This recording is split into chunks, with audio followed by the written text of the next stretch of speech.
Thank you for joining us today for our webinar. Your commitment to advancing mental health care is truly inspiring. At ICANotes, we're passionate about providing mental health professionals like you with the most clinically robust and intuitive mental health care software available. From psychiatrists to therapists, nurse practitioners to social workers, ICANotes offers a comprehensive solution tailored to your practice's needs. With ICANotes, you can write a flawless note in less than 3 minutes, and without typing a single word. ICANotes was designed specifically to help mental health professionals write comprehensive notes quickly. ICANotes also provides a complete practice management solution with user-friendly scheduling, secure document management, HIPAA-compliant messaging, a certified patient portal, and more, so you can spend less time on paperwork and more time helping your patients. Try us free at icanotes.com/try-us. All right.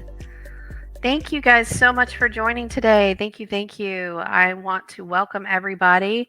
And this is a really important discussion we're going to have today on HIPAA security and privacy and breach response compliance. My name is October Boyles, and I am absolutely thrilled to be here with you today because we're going to navigate some essential elements of safeguarding your practice in an era where data security is more critical than absolutely ever. So I am a compliance officer with ICANotes, which is an EHR, and a healthcare kind of technology leader, because I've spent years working with clinicians and organizations trying to strengthen their security posture and to ensure compliance with HIPAA regulations. So today's session is going to be designed to kind of provide you with really practical insights and actionable steps to help protect your practice from these compliance pitfalls that people face and security threats and really, really costly breaches. So we're going to cover some of the key components of HIPAA privacy and security regulations. We're going to talk about common vulnerabilities. We're going to talk about best practices for breach prevention and response to that,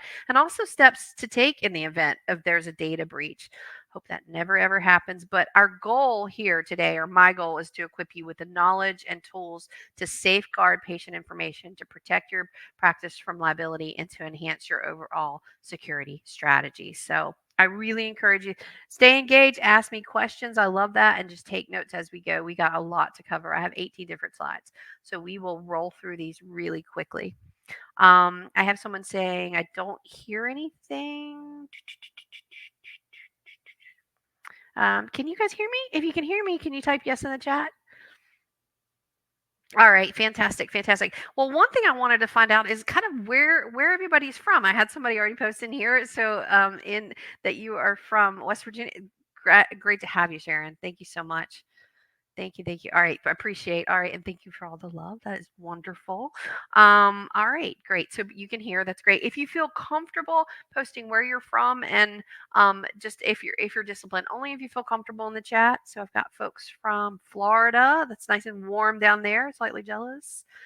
Maryland, that's where we're located at. So that's fantastic. Maryland, Tennessee, that is my neighbors, Philippines. All right, great. Vegas, Illinois, California, super jealous. Colorado, great. That's amazing. So absolutely. We've got folks from all over the place. Oregon, Virginia, South Carolina. That's great. Great to have you. I'm currently in North Carolina, so I'm in Charlotte, North Carolina. San Diego, that sounds nice and warm too. Oh goodness, jealous, slightly jealous. Philadelphia, all right, great. Massachusetts, great to have you folks in here. So absolutely, thank you for joining. All right, so we're just going to go ahead and get started. We'll get right into it. As far as HIPAA and why compliance is not really negotiable. Okay, it's not really negotiable. And again, today we need to be more proactive more than ever. I'll tell you, the HIPAA fines have really skyrocketed, and non-compliance with it can cost you like 1.5 million per violation per year. And so I've got some stats on here for 82% of healthcare organizations have experienced a cyber attack in the past 5 years. There's a lot of hype around war, and there's a lot of really horrible wars going on right now, but there's also a cyber war. And I'll be really honest with you, and I hate to say this, but the US is losing. in this kind of cyber war. We've got third party breaches account for 55% of all healthcare data leaks, and 60% of small practices close within 6 months of a major data breach. And that's awful to hear, but that is the truth. So, HIPAA is not just kind of this set of guidelines, it's really a legal mandate, and it protects patient data from these kind of catastrophic financial and reputational damages. So, because noncompliance is expensive. And according to HHS, HIPAA violations have resulted in over $130 million of fines in small practices. But here's the real cost of it is like the patient trust. Um, there was a study done by an institute that, and then that study, 70% of patients said that they would switch providers if they had a data breach. So, I mean, it's really, really costly. And not only, again, to the pocketbook, but financially. All right. And we don't want that to happen to folks. So, let's go over some things here that might help. All right. These are kind of the three pillars of HIPAA: the privacy, security, and breach response. I do want to kind of go over this a little bit. I don't always read from my slides, but this is one thing I'm going to talk about. Like, patients have a right to their medical records, and they have control over their information. And the Information Blocking and Cures Act kind of cemented that a little bit more. That came out a few years ago, and some of these violations have led to just like patients not having rights, have led to over $65 million in fines in the past decade. So now the security rule is this is administrative, physical, and technical safeguards really protect electronic PHI. And when I see PHI, that's protected health information. And that's a staggering 88% of healthcare organizations struggle with security risk. So if you're here today and you're in this webinar and you're like, yeah, I'm kind of lost as to where to go, and you're not alone. This 88%, okay? Now, the breach notification rule is also a huge part of HIPAA. And if a breach occurs, you've got to notify the individuals. And HHS, the failure to report actually doubles the fines. So when I say HHS, that is the Health and Human Services, okay, division of the government. And under that, Health and Human Services, is the Office of Civil Rights. The Office of Civil Rights is kind of nestled in HHS. And the Office of Civil Rights is actually the one that enforced the HIPAA breaches. All right. So and you've got to promptly report those breaches to HHS to avoid increased penalties. And here's a really horrifying fact that if a breach is over 500 patients, you're supposed to report it to the media. It's awful. It's awful. No one wants to do that. So, we're going to talk a lot today and focus on things you can do ahead of time to stop these breaches from occurring. All right. And one of the things that is with the privacy rule, when we talk about privacy rule, it's really important patient have access to their records and they control the data except under certain circumstances. And I want to talk about those now. Information blocking and the Cures Act says that you do not have to share notes. Um, this is a federal mandate. State mandates can be different. But if it is something to do with like a court case, think court case, like a criminal court case, or say a civil court case. So if you're doing couples therapy, right? Um, or if it's a psychotherapy note. Now that change across the board? Probably yes. But right now, psychotherapy notes are included in that. So I think it's really important that you get trained on that to like know the differences in that. And for the security rule, I just say like it's really important to implement these strong administrative, not only administrative, but like some physical and technical safeguards, and to regularly assess those and assess your security risk. You're gonna have to stay diligent in all of this, and it's sad that that is kind of the where we are today, but that is unfortunately where we are today. All right. Um, Let's go to the next thing. All right, we're getting some requests here and here. Like if you want a certificate for this, you absolutely, I'll be happy to send you a certificate afterwards. So that's not a problem. I will stick my email in here, and it's October at ICANotes. And if you say, or we could take a list here that wants a certificate. Now I will tell you there are these companies out there because not to sound unprofessional, but I don't really like a lot of BS. There are these companies out there that are like, oh, we are HIPAA certified. There is no such thing as HIPAA certification. There is no such thing as certification. I'm happy to, though, to give you a certificate to say that you came to this webinar. Absolutely.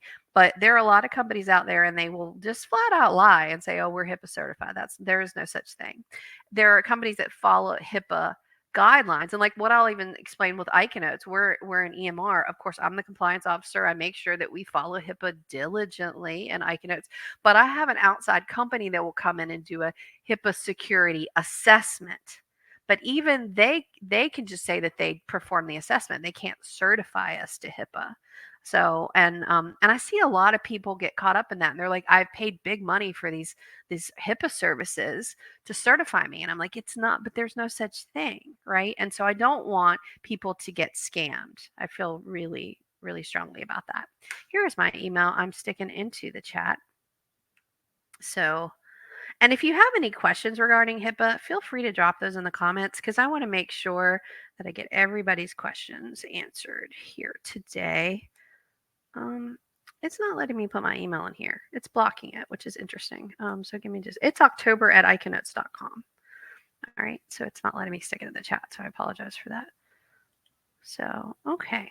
All right, let's try to move right on. Okay. Let's talk about some of HIPAA's most expensive mistakes. And I think there are learning opportunities whenever there are kind of failures. HIPAA mistakes are not just mistakes, though. They're kind of costly disasters. And I've listed a few here, like Anthem. They got a $16 million fine. It's one of the largest in HIPAA history. Just and even though small practices are not immune, some clinics have been fined over like $100,000 for failing to provide patient records on time. And so, and one thing about all these examples is very clear that healthcare providers who ignore HIPAA requirements face severe financial and reputational consequences. So with Atham, basically cyber attackers, they access the EMR and they got data for about 78 million individuals, and that had like names and social security numbers and medical identification numbers. And Anthem like agreed to that settlement of $16 million with the Department of Health and Human Services. Now there's like Premera Blue Cross. They had unauthorized access of the EHR that affected 10.4 million individuals and exposed clinical information and financial data. And they settled out for like 6.85 or something like that. There was the Excelsius Health Plan. It's a health plan. And they had a cyber attack and it compromised 9.3 million individuals' data. So they settled for like 5 million. UCLA actually had this. Hackers accessed 4.5 million patient records and obtain really sensitive information, and they face multiple class action lawsuits. UCLA really got hit, and there were a lot of enhanced scrutiny over their security practices. There's Advocate Healthcare. They had some theft of unencrypted laptops that led to the exposure of EMRs for like 4 million patients. And Advocate settled with HHS for like $5 million. United, one of the biggest ones, and I'm actually kind of sitting around with popcorn waiting to see what's going to happen with this one, but United Healthcare, they, with the Change Healthcare breach, that ransomware attack, it compromised all these EMRs. It affected one third of the US population. So 1 out of 3 people in the US. And what United Healthcare, so far, the outcome of that has just been that they notified individuals that were affected and they offered 2 years of free credit and monitoring. There's a lot of opinions out there on there. I'm absolutely not going to give mine, but if you just want to go down a rabbit hole one night, a HIPAA rabbit hole, you should just look up, Change Healthcare. And there's a lot of pieces that have been written out there, professional pieces from compliance individuals. It's really, really interesting about Change Healthcare. How many of y'all were aware of the Change Healthcare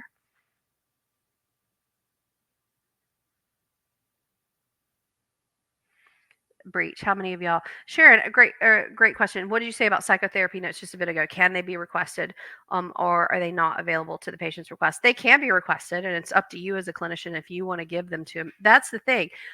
It is always up to you as a clinician with those confidential records that are not included in information blocking. But if you just are writing like a progress note, it's not a psychotherapy note, it's not up to you, unfortunately. You have to give that information over. But psychotherapy notes, some clinicians take the route of their saying, okay, well, I hear that you're wanting these notes. These are psychotherapy notes, they're technically protected. What are some things that you would like to talk about? Or if they're still under your care, they will have, if somebody reaches out to you, something you could do is, if you don't want to release the psychotherapy notes, you can say, I have your notes and I'd like to sit down and go over them with you. Right? There's some things you can do there that kind of, but psychotherapy notes and notes used in court cases, civil or court cases, do not have to be released. All other notes are free game though. Labs, all the rest of it is free game. Absolutely. A lot of people are saying you were aware. Yes, you were aware. Some people are saying unfortunately aware. Yes, I feel you. Oh no, someone said I'm a victim. I'm so sorry. I'm so sorry. So yeah, there's a lot. There's definitely a lot going on out there. And so yeah, and definitely I can talk about the most common breaches, but what snooping is a huge HIPAA breach, one of the most common HIPAA breaches, and I'm happy to kind of talk about that if you guys are interested. What I will tell you though is, if you have a computer and you're using it, lock it. Just at least put like a digit passcode on it, or thumbprint. Requires something. Same with your phone. If you can log into your EHR or to your calendar that has your patients scheduled, make sure you have something on there that makes it encrypted, because there have been lawsuits for that specifically. So absolutely. All right. Let's keep moving on. Keep coming with your questions though. Great things. Great, great, great, great. All right. Patient privacy. So I just want to go over patient privacy. So many providers see HIPAA privacy notices as like kind of just routine paperwork, right? But patients don't. And so there was a study that found that 43% of Americans distrust their healthcare providers' data security practices. That's huge. 43%.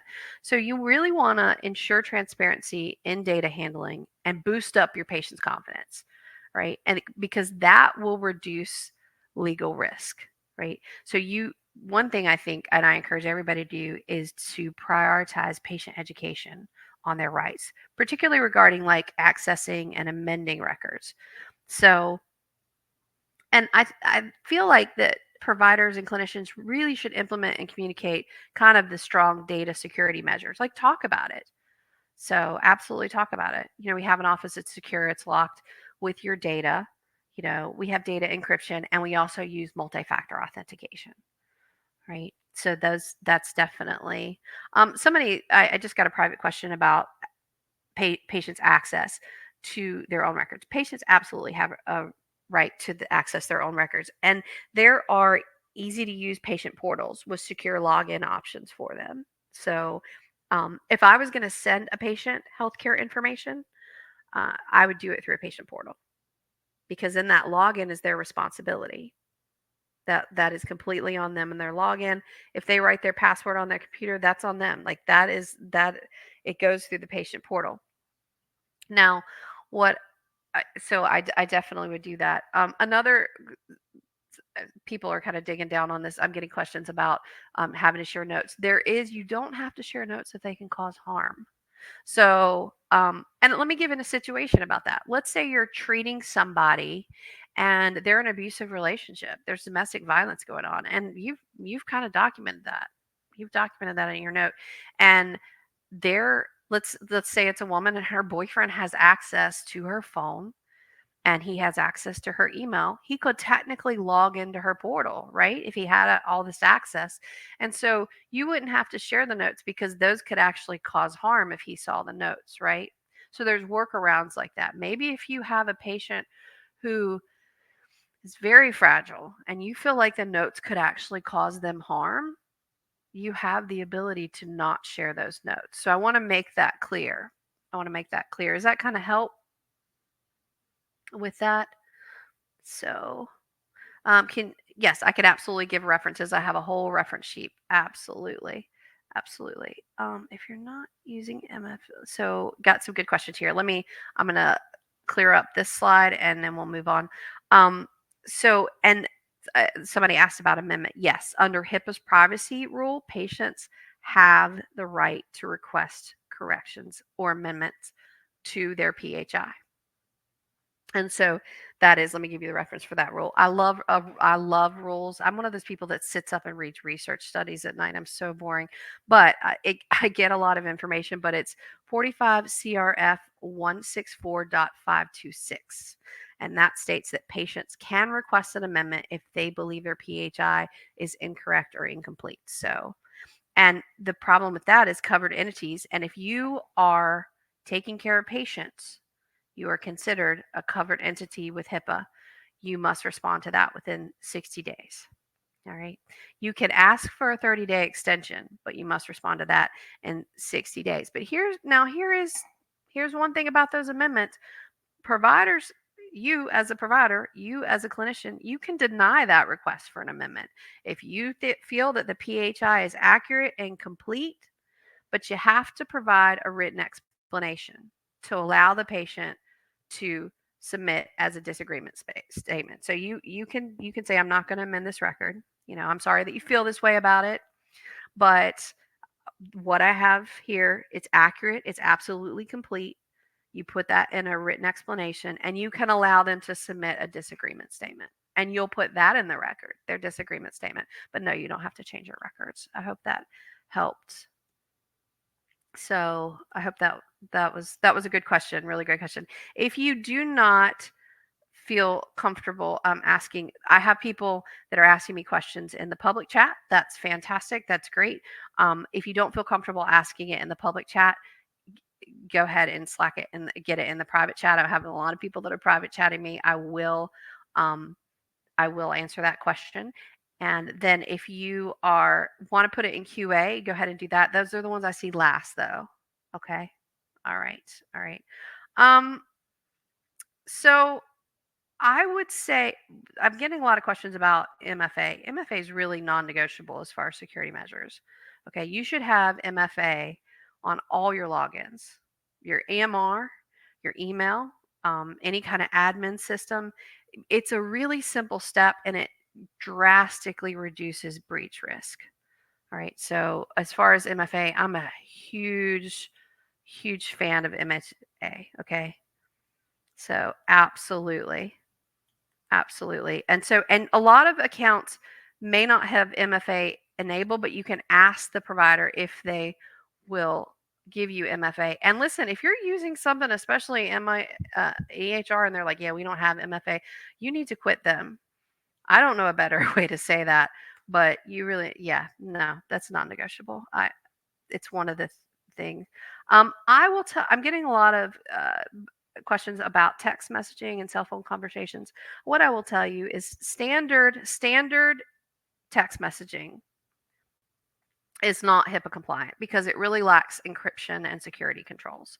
So now, if you're using, like I'll explain to you with ICANotes, we do text messaging for appointment, right? But it is not standard text messaging, right?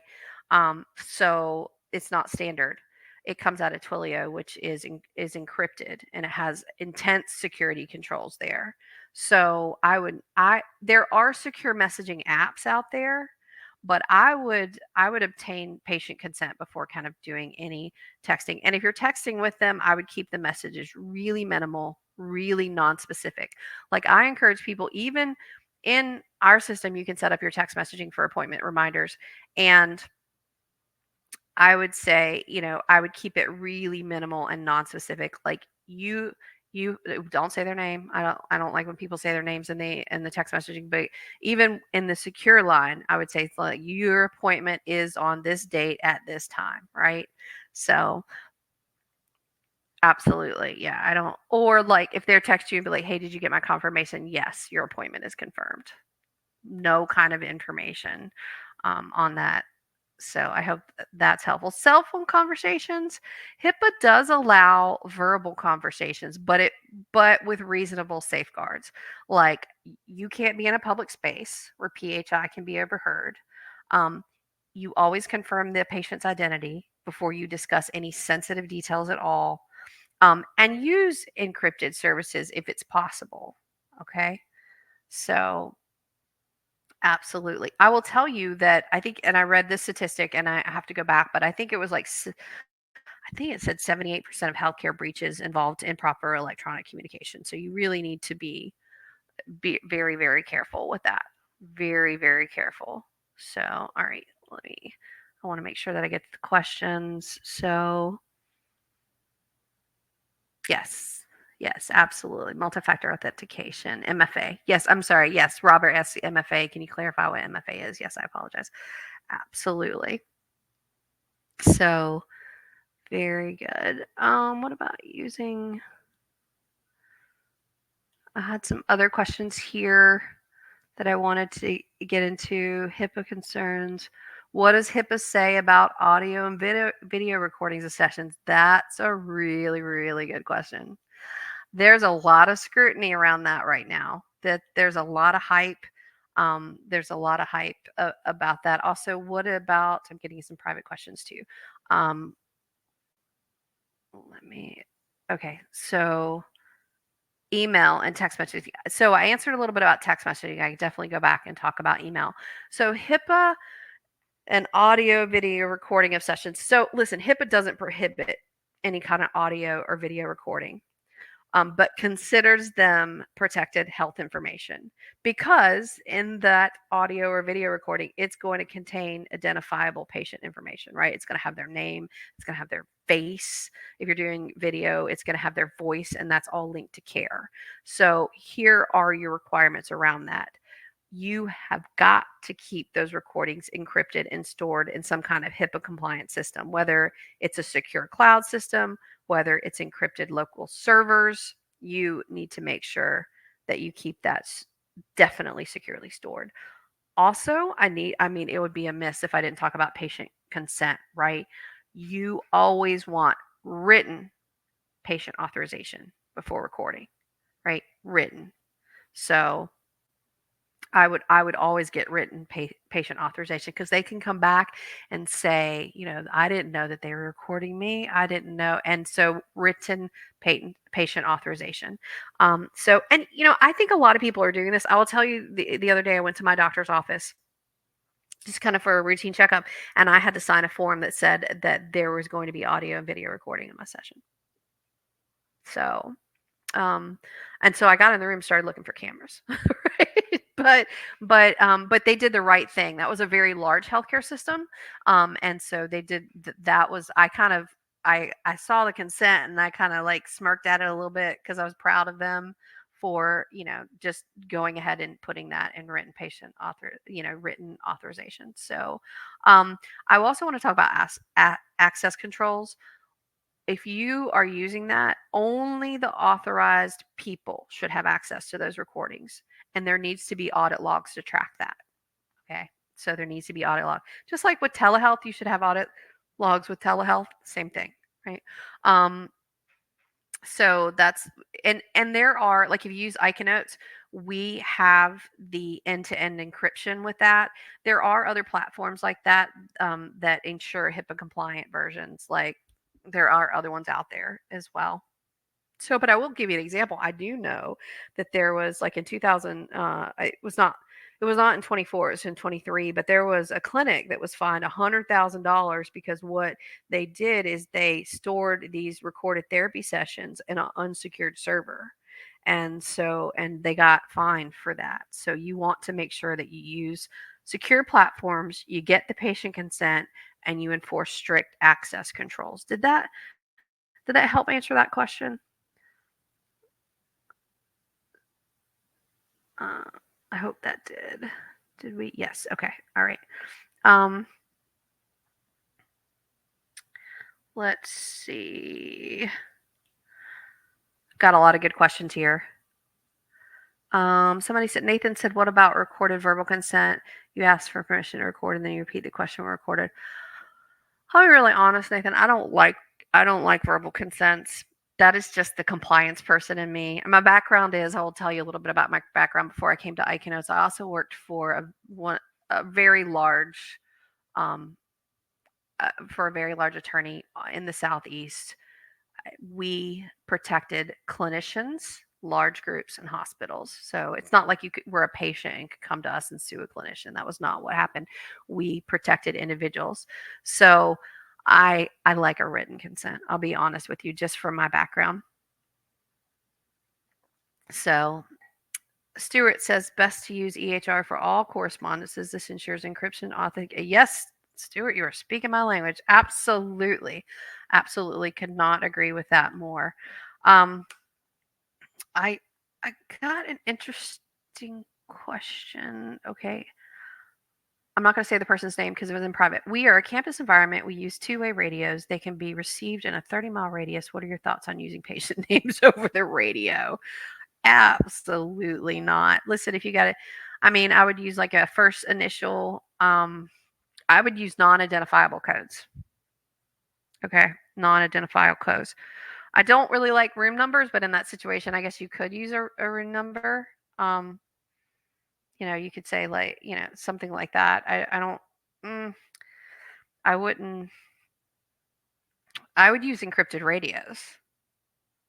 There's two-way. There actually, I do know that there are encrypted radios out there because I used to work for a very large healthcare system here in Charlotte, and that was one of the things that we never used patient names on the radios, but it was for a psychiatric hospital, and sometimes you had to alert individuals of situations that were escalating. We never used patient names, but we did use two-way encrypted radios because we didn't want other individuals picking up that we were having issues in this in on campus. So yeah, and I would just make sure that every employee, even down to your security guards, are fully trained in HIPAA's minimum necessary rules, like so they know not what not to say over public channels.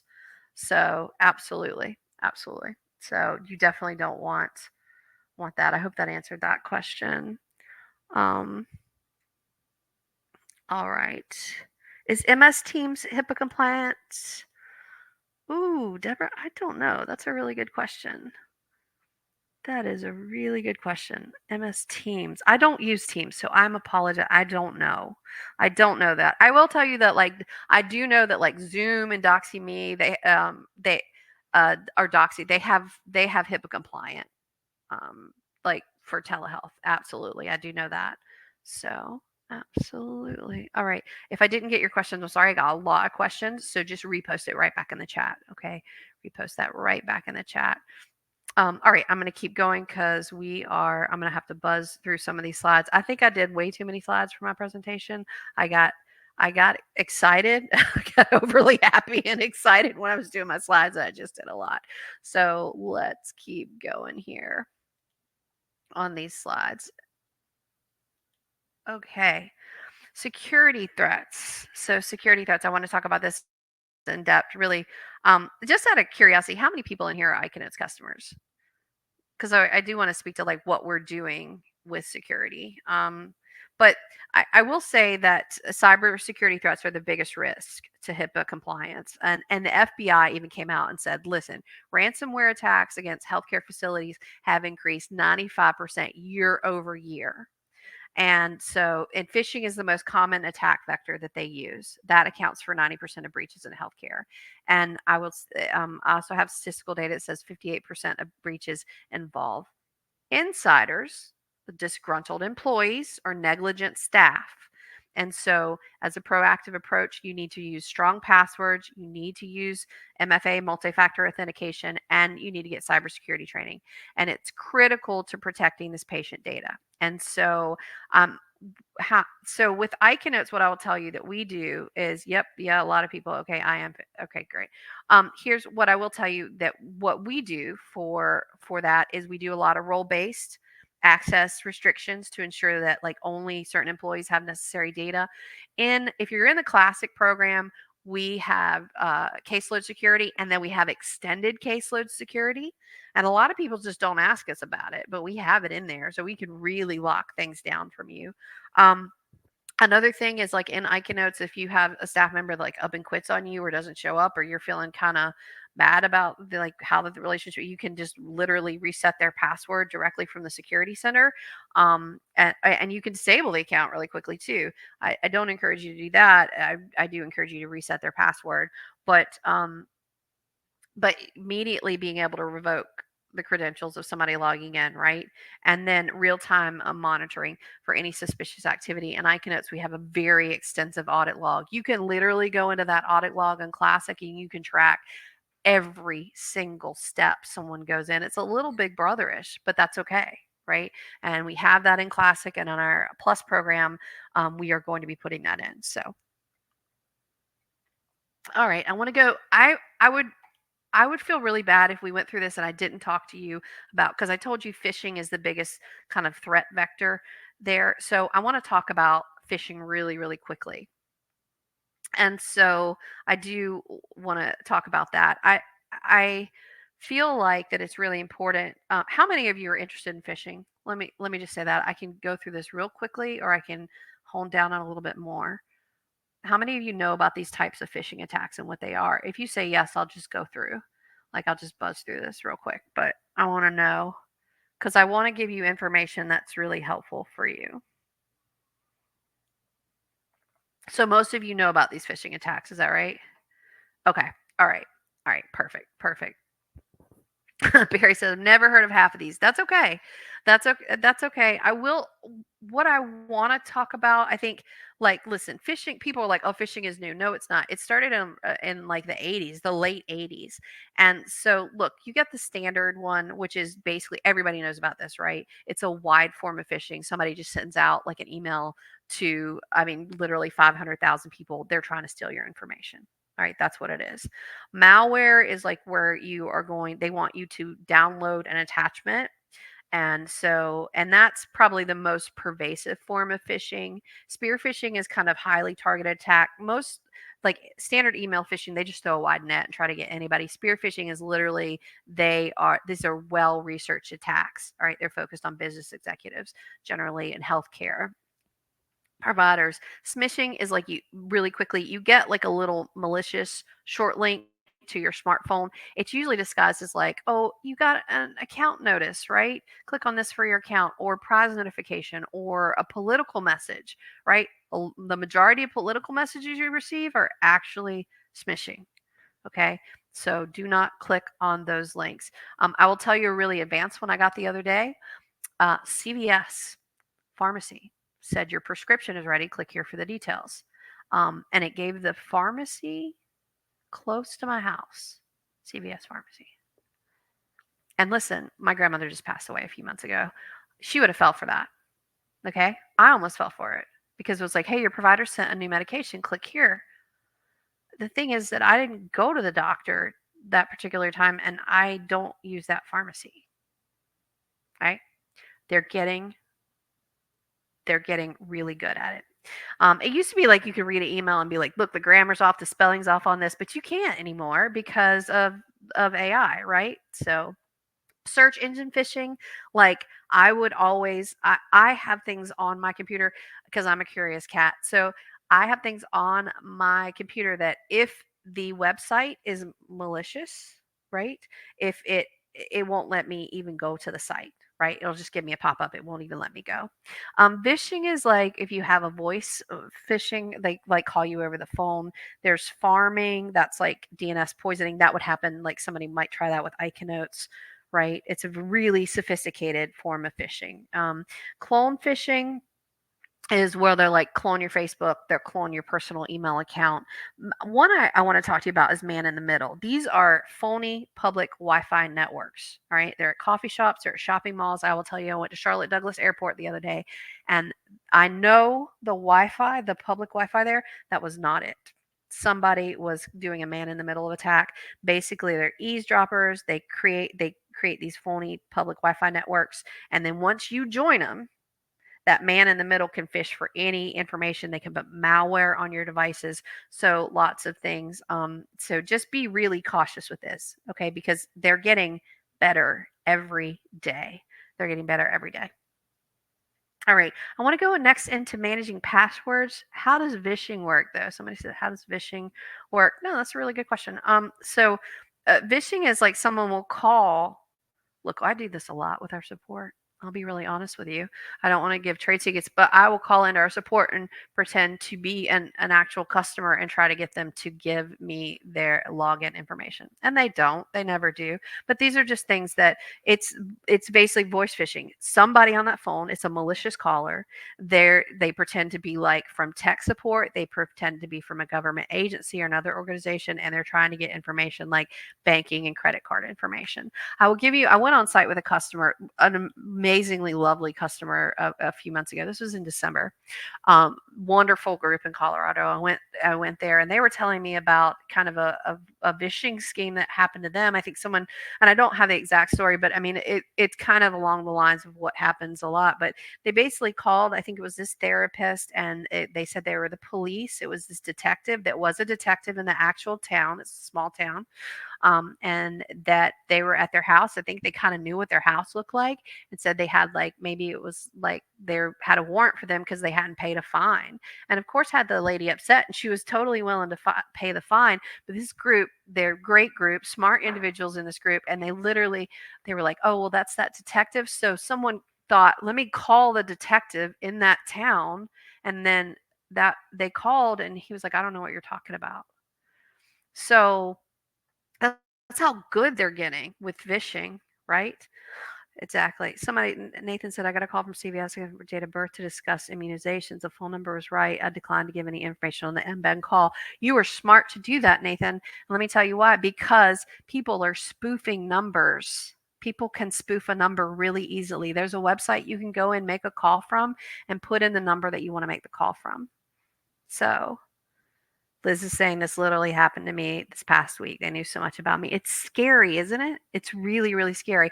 The number one thing I will tell you, and what I've learned, I don't have this on my slides, but this is just something that anytime anyone calls you and they need immediate action, you have to pay this right away. We need it, or you need to do this right away because your account is closing.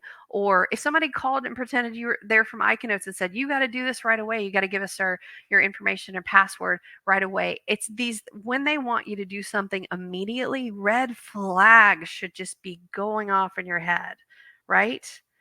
Red flags should be going off your head because you don't really need to do anything right away, right? So, all right.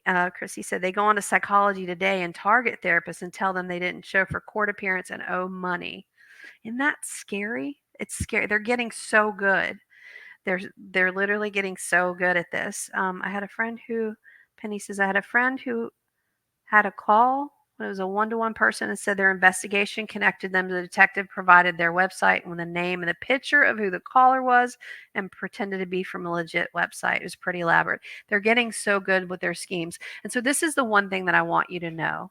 And we talked about this. We talk about security a lot at work, right? Um, there are a lot of people that work at my company with security. But I think this can happen to anybody, and you shouldn't feel bad if it happens because we went to a conference and they literally said at the conference, and this was like the FBI people, and this was our external HIPAA people that were checking us out. They're like, it will eventually happen to everyone. So, absolutely. Yeah, the phone number was, Liz says the phone number was for a local police department that popped up on my cell, and they have the address of the station and the real officer's name. Isn't that awful? Isn't that awful? And I don't think enough people are talking about this.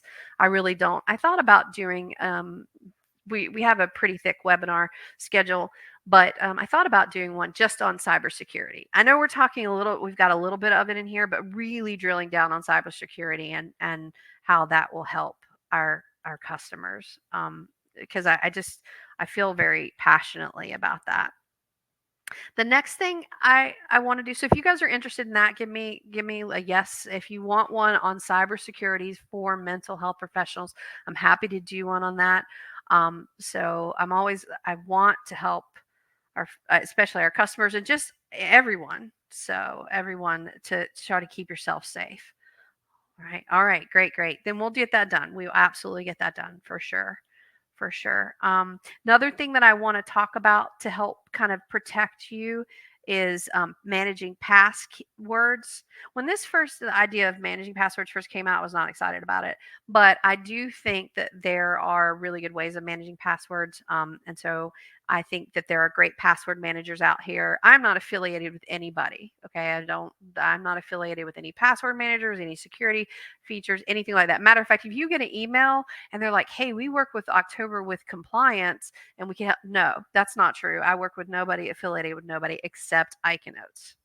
So somebody said, David, I like it. Use a different passphrase for every resource you use. I 100% agree with you. I 100% agree with you. Sharia, I do have cybersecurity training kind of, but let me do the free resource and then let me look at, again, I'm not affiliated with anybody, so I will look at ones because I think that people do really try to they put on these cybersecurity trainings and they charge way too much money for them. So I'd like to do a free one for you. So somebody said Bitward is free. Okay, excellent. Excellent. So password managers, again, there's some paid ones and there's some free ones. I also encourage you to use a VPN, not affiliated with anybody. I will tell you, I use Surfshark. It's like $3 a month. But I think VPNs are really helpful as far as blocking a lot of things. So, but I'll do a cybersecurity. I'll do a cybersecurity one, and I'll go in a lot more detail. How about that? I want to get back to breaches. All right. So let's talk about when data breaches occur. I think speed is really everything. All right. Organizations that respond in the first 24 hours can reduce financial damage by like 50%. So, and the HIPAA breach notification rule mandates that patients be notified within 60 days. But the best practice is to act a lot faster because here's the thing, there are things that your patients can do if there is a breach they could do, especially if it's like a cybersecurity breach, right? But again, if it's 400 individuals or more, you have to notify the Department of Health and Human Services and the media. No one wants to do that. And a data breach can really be completely overwhelming. But if it happens, I want you to stay calm and follow the proper steps, right? And let me give you an example. There was Genea, and last year there were a prominent kind of Australian IVF clinic. They had a cyber attack. It compromised a lot of sensitive patient data, like medical records, personal information. And there's a ransomware group out there. I don't even like to talk about their name because they do a lot of damage. They're called Termite, but they're responsible for the breach. And basically, Genea, they delayed notifying patients for like a week after they discovered the breach, and that led to a lot of problems. So you don't want that. Immediately notify people if there's a breach. Immediately. So for sure. Next up, let's see. We're going to go because I've got like 10 more slides. I want to breeze through these real quickly. This HIPAA survival kit. Okay, the HIPAA survival kit. It's basically a strong HIPAA compliance program is really proactive. It's not reactive. After the fact is too late. So what you need to do is annual risk assessments, right? Look at your key vulnerabilities. Studies show that regular HIPAA trainings really reduce compliance violations by a lot. Like I talked about, if you're with ICANotes, use those role-based access control. And data encryption is key. Like, so if you get data stolen and it's encrypted, it can still remain unreadable, right? And these measures really significantly reduce the breaches and fines you may get. So let's talk about, well, you're like, okay, well, that's great. You say annual HIPAA assessment. What does that mean? It means that you're doing the risk analysis and security review. You're looking at your vulnerabilities, whether that's administratively, I've got physical vulnerabilities, I got tech problems, right? You're going over the privacy compliance like check, like you're doing like a security rule evaluation, like get your encryption, get your access controls, make sure you have multi-factor authentication. If there's a breach, confirm that you have breach response protocols. And they're like, October, are you saying that I should write a protocol or have a protocol in place? Yes, you should. You absolutely should. So, and even if you look, some people put their protocol out to 10 days because they want to cover themselves. Honestly, that IVF clinic, if they would have had a protocol in place and their protocol said that they had 10 days to notify everybody, they would be under a lot less scrutiny. All right. So I'm real big on creating policies, getting policies in place and protocols in place so you can say that you followed your policy and protocol. Right. Um, Make sure that everybody gets training and awareness. You come into this, you're already one step ahead of the game. Right. So you're getting training, and then also audit and documentation. Like make sure you go through um, your records to make sure, like if you have records laying around, know where all of them are and make sure they're all encrypted, because regular assessments are going to reduce your legal risk. They're going to prevent the breaches. So you really need to have those in play. All right. Yes, this recording will be available. This recording will be available. All right, absolutely. So moving on really quickly, we're going to go to HIPAA compliance. It's not just a checkbox, okay? It is an ongoing, continuous process. So I will tell you, last year, I've got to tell you, I don't tell you these things to scare you. I tell you these things to kind of put you in the know. You're probably like, I went to this webinar on October, scared me to death, and that's not my intention. But last year, there were like 400 audits. The Office for Civil Rights, again, the ones enforcing HIPAA, they did 400 audits last year.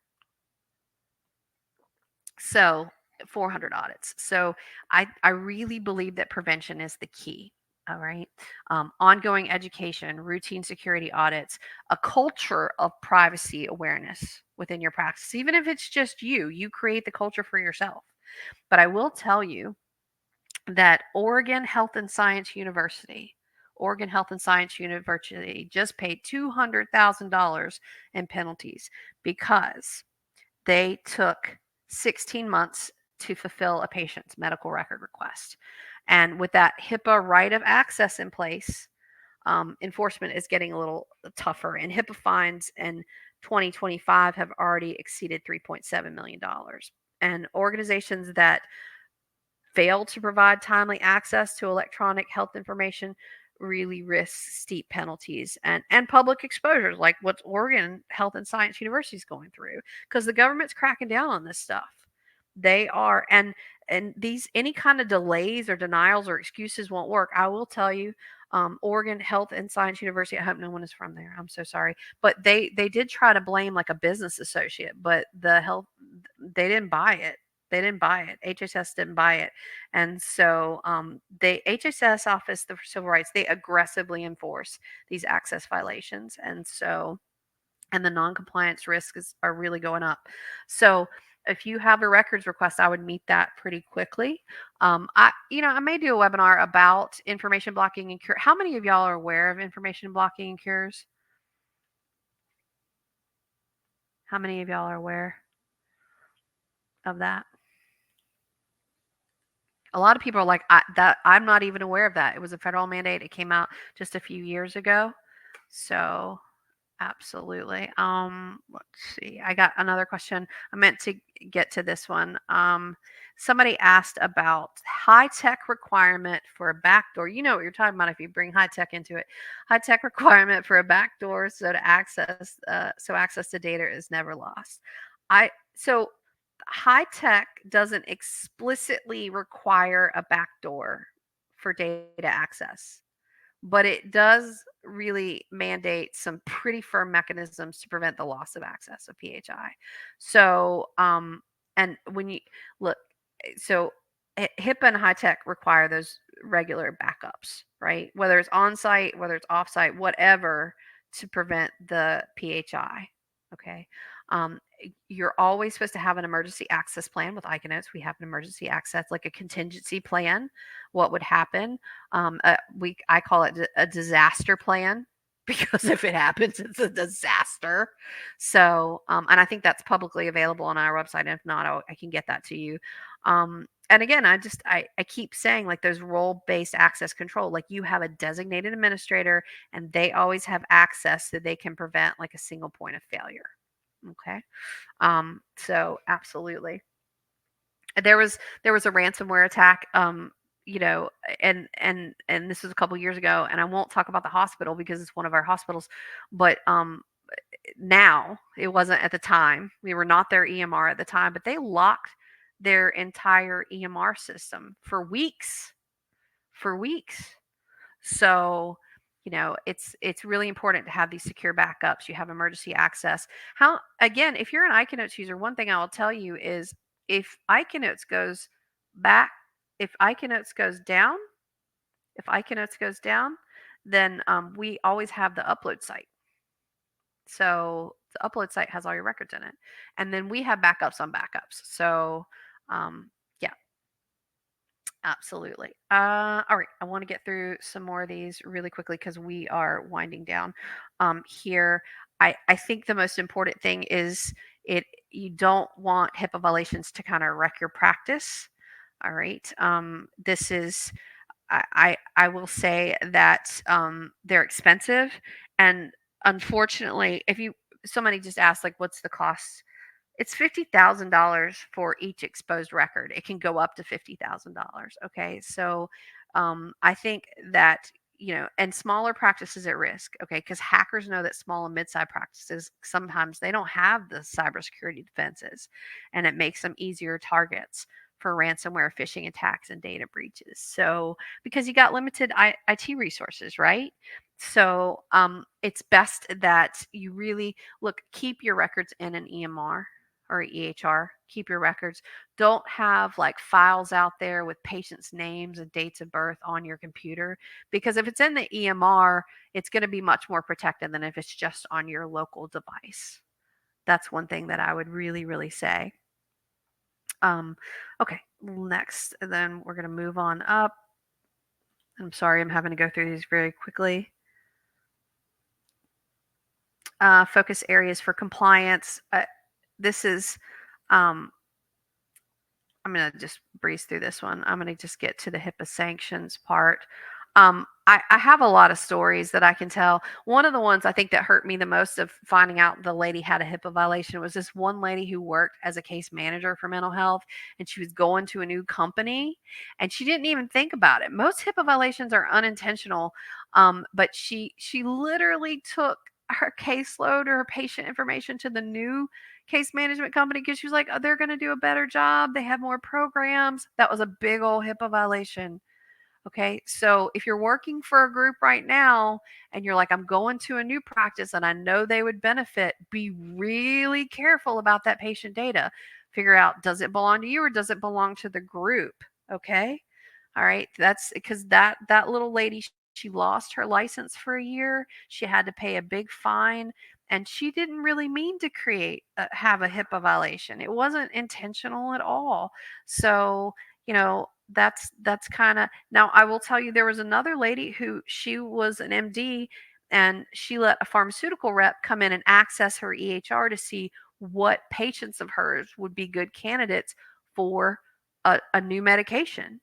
And she went to prison for a year. Okay. And then she lied during the investigation. So she got some additional time on top of that. So be really, really careful. Be really, really careful. Don't let anybody in your EMR, even if you're like, oh, their intentions are good. No, nope. Don't ever share your access or login. Do not share patient data. And I mean, definitely don't, like, again, a lot of you are like, at some point you may be with a group now and you're going to leave. Walk through that process and make sure that you're doing the right thing. So I got a question about workers' compensation, so I want to go over that. Let me get there. I just have a couple more slides here. All right, this last one I just want to go through. Like, train like your job depends on it. Okay, because it does with HIPAA training. Okay, you make sure you've come to this training, you're doing great. Conduct some random compliance audits to make sure that you're doing good. Lock your digital front door, use MFA, ensure that all PHI is encrypted, and only give people the access that they need. All right. Lock, if you have file cabinets and you're using paper, lock them up and try to limit paper use as much as possible. Make sure your computer screens face away from the public. All right.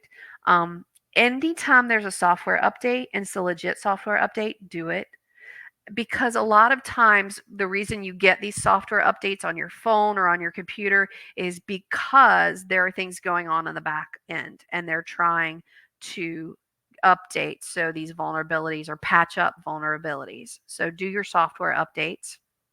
Make sure you have a breach response plan. So, and beware of third-party vendors, okay? Vet all of your third-party vendors, all right? And make sure you have a BAA in place. And I would just, if you run a group, how many of you in here run a group? BAAs can cover some situations, yes. How many of you in here run a group? If you run a group, talk about it talk about HIPAA all the time. Really make it a culture and put it in your meeting notes. Every time you have a meeting, make sure it's in your notes that you reviewed something in HIPAA. Okay. So if your employee messes up, you're like, no, we talked about it. We talked about it. So absolutely, you can put statements in your meetings. All right. Now we're at the Q&A session. Had a couple questions I wanted to answer because we're at time right now. But somebody asked about workers' compensation. Can they override a patient's refusal to release records? Most of the time that they can. But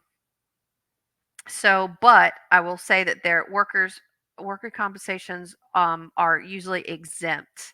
And there's there's an actual rule under HIPAA. I think it's like 164 something, but it usually, yes, yes. So if it's required by the state law, you got to check your state law too.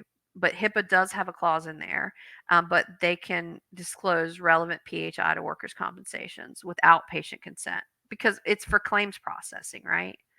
Right.